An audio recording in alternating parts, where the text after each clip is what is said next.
गुरुदेव क्या स्वर्गामृत ले लूं, पी लूं? क्या हमारी यही गति है? मेरे लिए क्या कर्तव्य है? मैं विमूढ़ हो रहा, मैं क्या करूं? सुखदेव ने इशारों ही इशारों में कहा, ये अमृत पीने के बाद भी लोग मरते हैं। अच्छा, स्वर्ग का अमृत पीने के बाद भी लोग मरते हैं? कहाँ? क्षीणे पुण्य मृत्युलोकम विसंति, जब क्षीण उनका पुण्य हो जाता है, अजरा निर्जरा देवा, तो वे देवत्व को प्राप्त जीव भी इसी भूमंडल में अभ्रम भूत्वा प्रवर्सति, बादलों में गिरते हैं और बादलों से पुनः जल के बूंदों का आश्रय करके भूमंडल पर गिर जाते हैं, स्वर्ग से।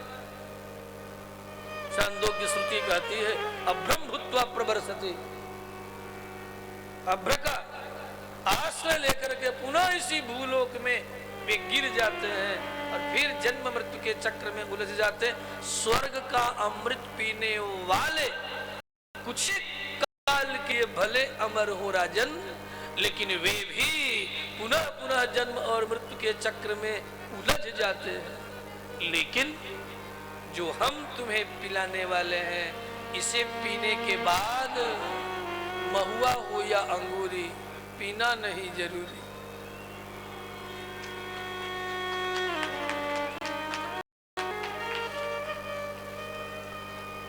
वैसे बीच बीच में थोड़े में ही व्यंग करता हूं, अधिक नहीं, नहीं तो लोग उठ के भागने लगेंगे।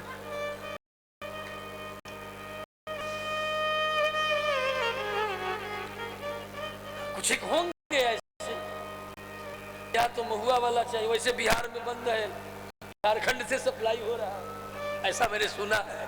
और बहुत से लोग वहां पर अपना चला रहे हैं पेटी कॉन्ट्रैक्टर बन करके। हाँ, वो यहाँ न बंद है, और यहाँ भी खाक बंद है, खाक बंद है, यहाँ भी केवल कहने के लिए बंद है। प्रशासन के नाक के तले अवैध व्यापार चल रहा है। आए दिन जो कुछ ले दे करके मामला सलटा लिए, वे तो दिखाते, और जो कर गए बचकानी हरकत, वे पकड़े गए। पकड़े जाने पर भी,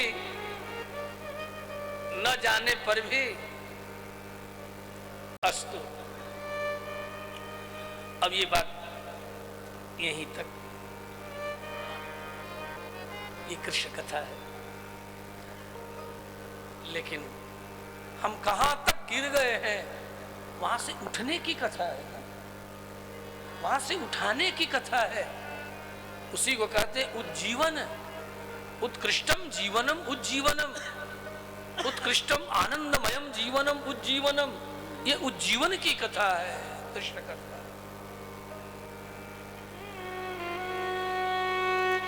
अत्यंत प्राचीन होकर के नवीन है, जब जब सुनो तब तब लगेगा कुछ नया ही है। अस्तु, जरा कथानक को पकड़ो, नहीं तो उलझा ही रह जाओ।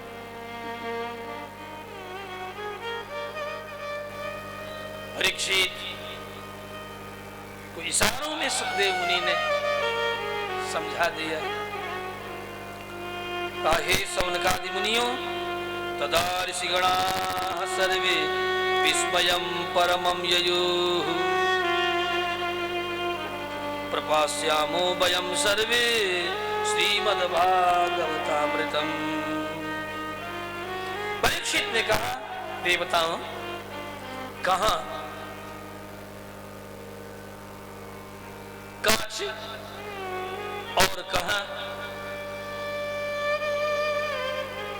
सीमंतक मणि, दोनों की बराबरी हो सकती है?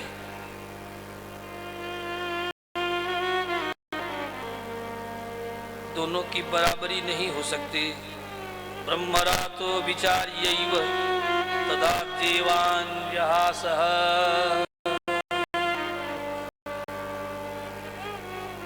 मान गया परीक्षित, तो पी लेंगे भगवत कथामृत।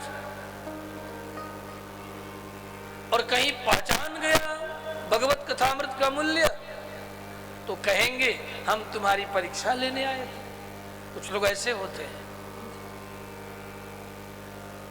हम तो देख रहे थे कि तुम रहे हो। परीक्षित ने कहा खबरदार, कहा कांच और कहा स्यंतक मणि, उन दोनों में तुलना हो सकती है क्या? इस तरह विनिमय में भी बराबर का विनिमय होता है, अदला बदली बराबर के साथ करते हैं। कहा कांच और कहा मणि, उन दोनों की बराबरी हो सकती है? खबरदार। ब्रह्मरातो विचार्यैव अभक्तांस्तांस विज्ञाय न ददौ स कथामृतम। सुखदेव मुनि भी का तुम बस यही समझे देवताओं, यदि ये अमृत घट लेकर के नहीं आए होते तो तुम सबको भी परीक्षित के पीछे पीछे भागवत कथामृत में पिलाता। लेकिन तुम लोग पीने के पात्र हो, अपात्र हो, अभक्त हो, ऐसा समझ करके सुखदेव मुनि ने भी डांटा। और ये देवता मुख लटका कर शुष्क बदन लौट गए। अवांस्तांस विज्ञाय न ददौ स कथामृतम। महिमा है। इतना ही नहीं, सभी साधनों को एक बार ब्रह्मलोक में उनके बलाबल की कौन ज्येष्ठ है कौन श्रेष्ठ है पर चल रही थी। उस परीक्षा में सबने देखा ब्रह्मलोक में लघुन्यन्यानि जातानि गौरवेण इदं महत्। सबने देखा ब्रह्मलोक में श्रीमद् भागवत का वजन, भार, बल, सामर्थ्य जीव मात्र के उद्धार करने में सर्वाधिक है, सर्वश्रेष्ठ है। इसलिए सबने माना कि श्रीमद् भागवत से बढ़कर के जीव के कल्याण के लिए कुछ और साधन नहीं। तदा ऋषिगणाः सर्वे विस्मयं परमं ययुः। यहाँ तक कि गीतादि शास्त्र भी श्रीमद् भागवत से न्यून है। इस गीता की इतनी महिमा विश्व में। गीता सिद्धांत को रखता है और श्रीमद् भागवत हम जीवन में व्यवहार को प्रस्तुत करता है। सिद्धांत और प्रयोग में कौन ज्येष्ठ है? गीता सिद्धांत है, श्रीमद् भागवत प्रयोग है। यहाँ जितने हैं सभी पात्र प्रयोग कर रहे हैं। ये कथा भी प्रायोगिक है। देवता आए, परीक्षित ने लौटा दिया, ये प्रयोग है। हम अपने जीवन में क्या छोड़ रहे हैं श्रीमद् भागवत को श्रवण करने के लिए? ये हमारे जीवन के लिए, आप सबके श्रोता बंधुओं के जीवन के लिए ये प्रयोग में, ये जब जीवन में प्रयुक्त होगा, ये जब प्रयोग में आएगा, ये भागवत उतरेगा आपके कर्ण कुहर से होके, कानों से होकर के आपके शरीर के अंग प्रत्यंग तक भागवत उतर जाएगा। ये रस है। जैसे कि आप किसी भी फल का रस पीते हैं, उसका स्वाद, मीठापन, खट्टापन, तीतापन का अनुभव होता है। ये भी रस है। पेयम पेयम श्रवण पुटके, कानों से पीना है। अद्भुत रस है, रस ही रस है। मेनिरे भगवद रूपम शास्त्रम भागवतम कलौ। इसीलिए ये भागवत कली में भगवत स्वरूप कहा गया है, क्योंकि इसे जो पीता है वो भगवान को ही पीता है। इसे जो सुनता है, मतलब सुनने की बात नहीं कही गई, पीने की बात। लेकिन मुख से न पीने, न पीकर कानों से पीना है।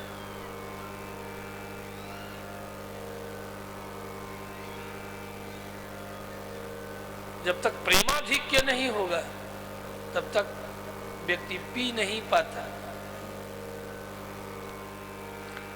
पीने के लिए एकाग्रता, महात्म्य, जीवन में महत्व को जानना और भगवत कृपा, जन्मांतर का पुण्य। और मैं समझता हूं कि आप सब श्रोता बंधुओं के सामने ये सब आज उपस्थित हुआ है, होता ही रहता है। जब जब ऐसे अवसर आपके जीवन में आते होंगे तब तब आप मानना कि इन सब की अनुकूलता हमें प्राप्त हो रही है। मेनिरे भगवद रूपम, ब्रह्मलोक की सभा में ऋषिगणों ने भी श्रीमद् भागवत को भगवत रूप माना, जिसे सुनने, पाठ करने, कहने से शीघ्र ही आनंद रूप फल की प्राप्ति होती है। श्री कृष्णचंद्र भगवान की जय।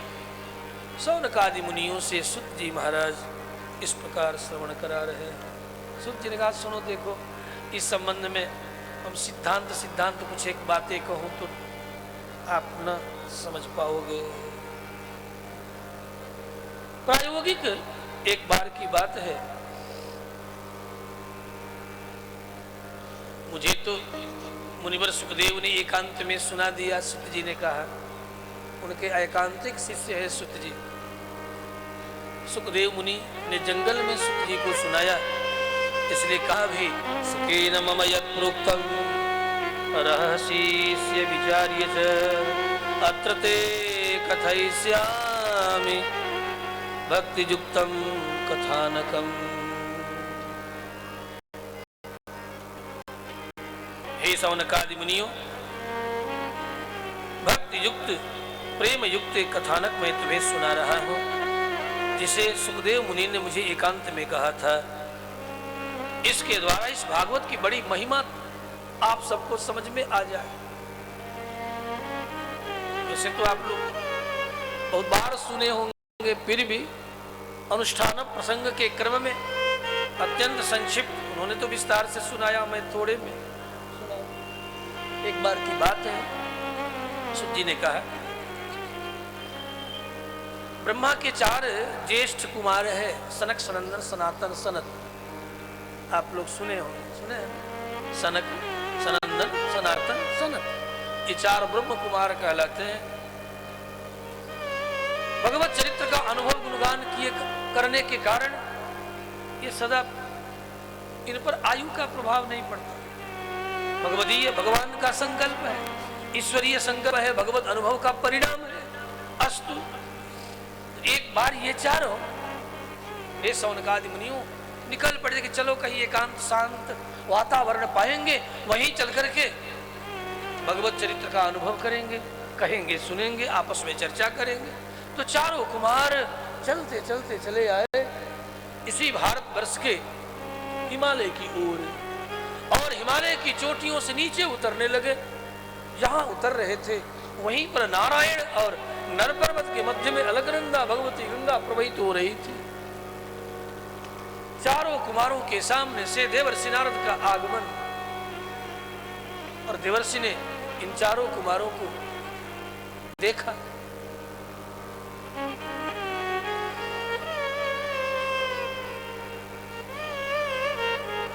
किसने किसको देखा, ये सब यदि ठीक से कहूं तो नारद ने नहीं देखा, सनक, सनंदन, सनातन ने देखा।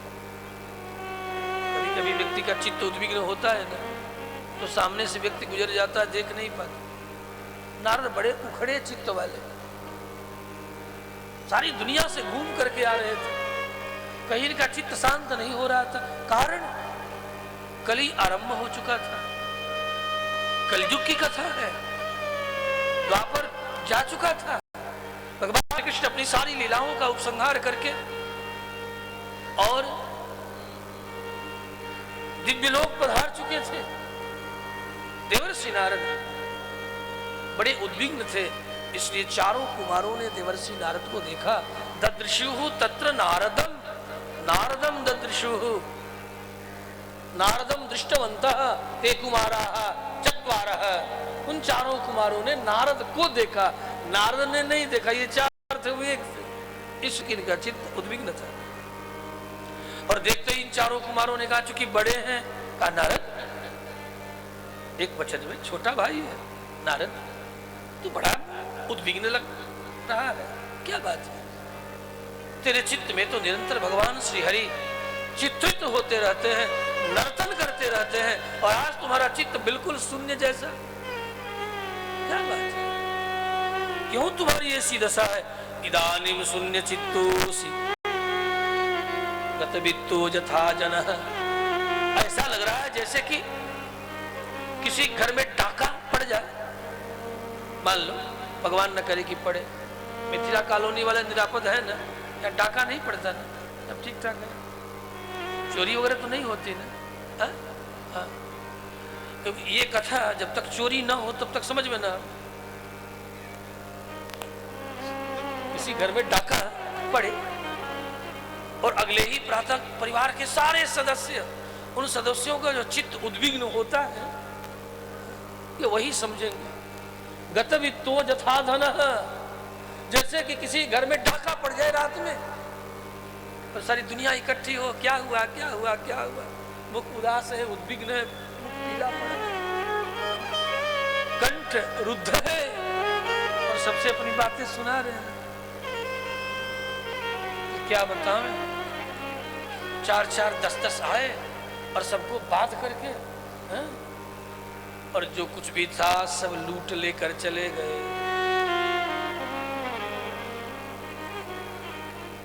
हे देवर्षि, वैसा ही तुम्हें देख करके हमें लग रहा है, प्रायः तू तो मुक्त संग है, अनासक्त है,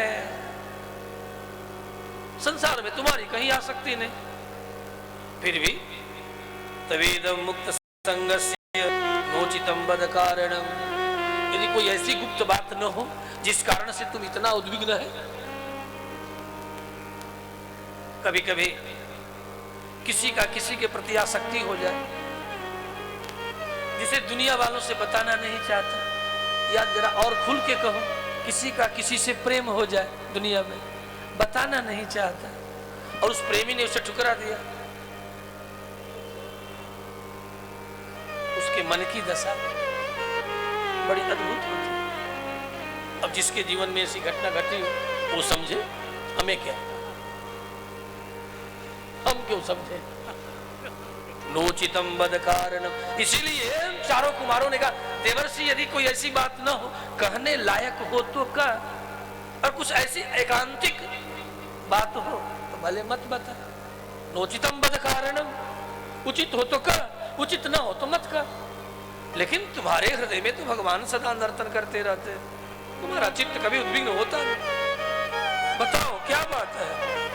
देवर्षि चारों कुमारों के द्वारा पूछे जाने पर मेरी तो आंखें ये देख रही है कि पहले देवर्षि खूब रोए कि भैया सारी दुनिया घूम लिया, कहीं भी मेरा चित्त शांत नहीं हुआ, बात क्या है? सुनो तो सही,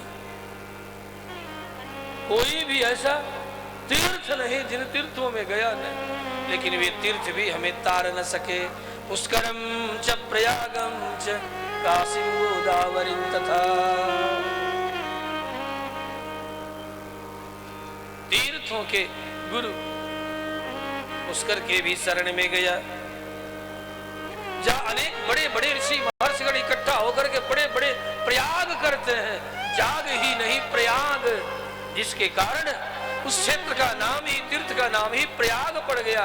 प्रयाग एक यज्ञ का नाम है, जहाँ बड़े बड़े यज्ञ हों, याग, लघु याग, अति याग, प्रयाग,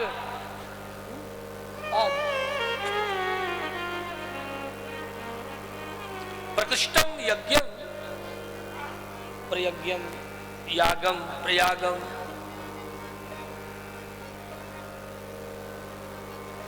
जिसका आज पुनः अपने नाम को प्राप्त किया। वैसे भारतीय सनातनी प्रजा तो प्रयाग ही कहती थी,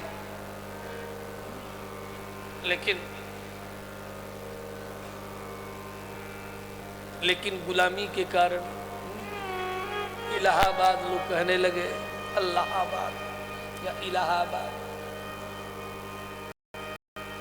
उसका जो पूर्व नाम था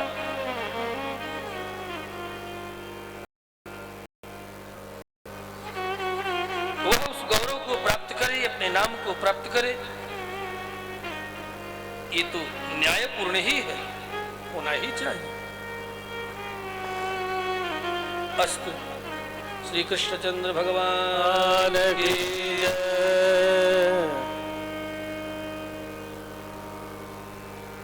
सारी पृथ्वी घूम लिया, हरिहर क्षेत्र भी गया, कुरुक्षेत्र भी, बगल में आपका हरिहर क्षेत्र है, जहाँ गंगा गंडकी का संगम है, कौशिकी का संगम है। ये हरिहर क्षेत्र है। हरि और हर दोनों का क्षेत्र है। तो हरि क्षेत्रम कुरुक्षेत्रम श्रीरंगम सेतु बंधनम एवमादिषु तीर्थेषु ब्रह्ममाणः इतस्ततः। दुनिया में बहुत घूमा भैया, लेकिन कहीं भी मन को शांति नहीं प्राप्त हुई। कारण तो बता, यहाँ घुमा वहां गया, यही कहते रहोगे? जरा सुन तो लीजिए। कलयुग का तांडव अट्टसूला जनपदा, क्या क्या कहो। न जोगी नैव सिद्धो वा न ज्ञानी न सत्क्रियो नरः। और भी झांक झांक करके बहुतों के जीवन में देखा, न योगी, बाहर से तो जोगर्षि हैं, लेकिन जीवन में कहीं कोई योग नहीं है। 2 दिन 4 दिन भी भूखे बड़ा मुश्किल है। न योगी, ये कलयुग का धर्म है। और यदि कोई दंभ करे कि हम योगी हैं तो करे, हमें क्या, हम नहीं करते, सीधी सी बात है। न योगी नैव सिद्धो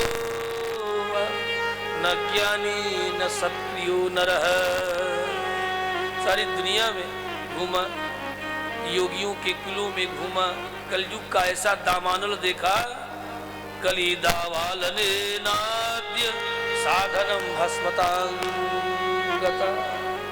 कली के कोलाहल और कली के दावानल में सब साधन जल करके भस्म होते हुए मैंने देखा। और क्या देखा कि तुम्हारा चित्त उद्विग्न हो गया? भैया मत पूछे, मैंने साक्षात भगवती भक्ति को देखा, जो भगवान को अत्यंत प्रिय है। कहाँ देखा? जामुनम तटमापन्नम, जमुना के तट पर देखा, जहाँ भगवान श्री कृष्ण कुछ एक वर्ष पूर्व ही अपनी लीला करके उपसंहार कर चले गए। जामुनम तटमापन्नो यत्र लीला हरे रभो। क्या हुआ, क्या देखा वहां? देखा ये कि जमुना के तट पर साक्षात भक्ति तो जुवती है, और उसी के पेट से जन्म लिए उनके 2 पुत्र, एक का नाम ज्ञान, दूसरे का नाम वैराग्य। वे दोनों वृद्ध हुए, अब मरे तब मरे, ऊर्ध्व श्वास लिए तड़प रहे। ये देख करके मुझे इतना आश्चर्य हुआ कि सारी दुनिया में उन्हें स्वस्थ करने के लिए घूमता रहा।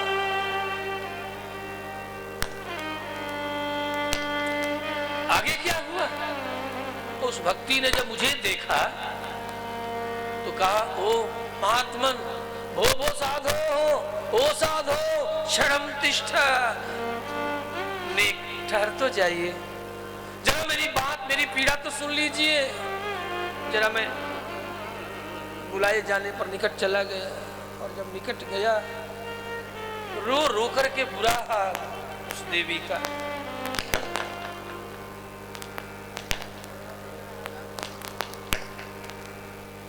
पहले तो कहा, हे देवर्षि मैं आपको जानती पहचानती हूँ, प्रायः आपके वाक्यों के द्वारा आपके समझाए जाने पर बहुतों का दुख दर्द पीड़ा नष्ट हो जाती है।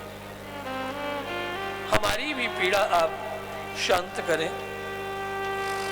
बड़े भाग्य से आप यूं ही मुझे अनायास ही प्राप्त हो गए। यथा भाग्यम भवेत् भूरि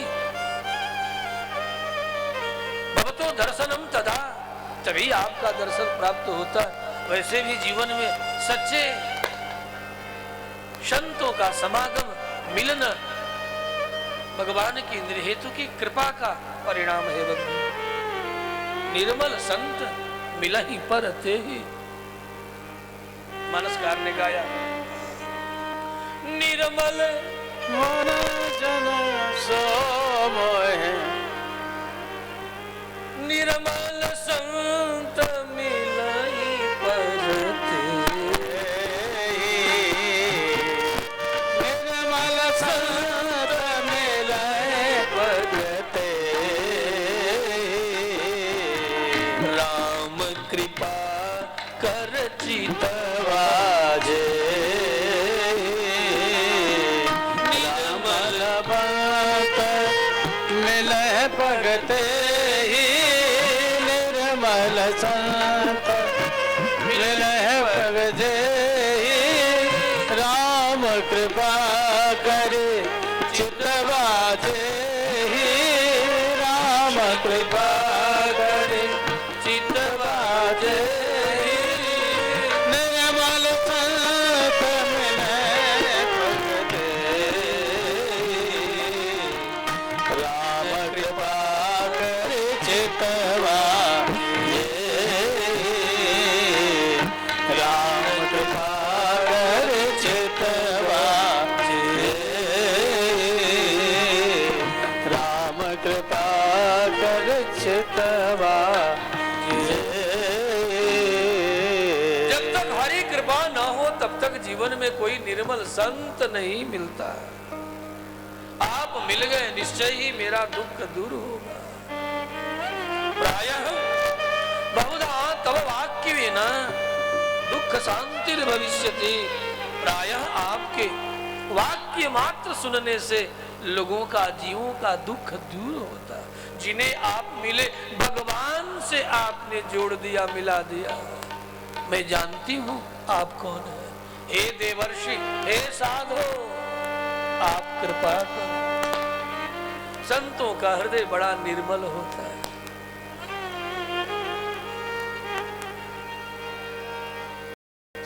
हृदय नवनीत समाना, संत नवनीत समाना, संत नवनीत, कहा कविनो पर काहे न जाना, कहा कविनो पर काहे न जाना, निज परताप द्रवै नवनीता, निज परताप द्रवै नवनीता, परताप द्रवै निज परताप द्रवै, निज परताप द्रवै नवनीता, पर दुख द्रवै संत सुपुनीता, पर दुख द्रवै संत सुपुनीता, पर दुख द्रवै संत सुपुनीता, पर दुख द्रवै संत। संतों का हृदय निर्मल होता है, ठहर गए। देवर्षि नारद ने कहा, भैया जब मैं ठहर गया तो पूछा, अय देवी कौन हो तुम, क्या नाम है तुम्हारा, किसकी बेटी है, ये दोनों कौन है, पत्नी किसकी है तू, ये दोनों है कौन, क्या नाम है, क्या बताया।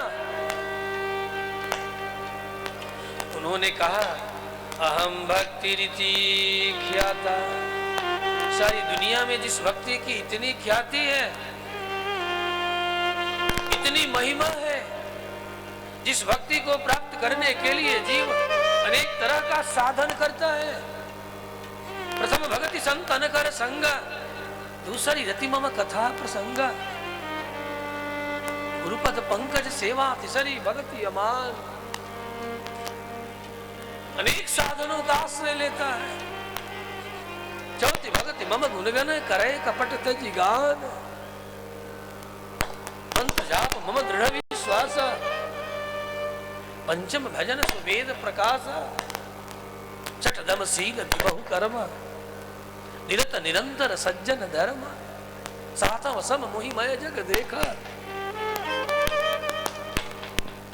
और अंत में जिस भक्ति को प्राप्त करने के लिए नवम सदा सब सन छलहीना, सबसे निश्चल निर्मल कपट छल रहित व्यवहार, जिस भक्ति को प्राप्त करने के लिए जगत में लोग करते हैं, क्योंकि भक्ति प्रियो माधव,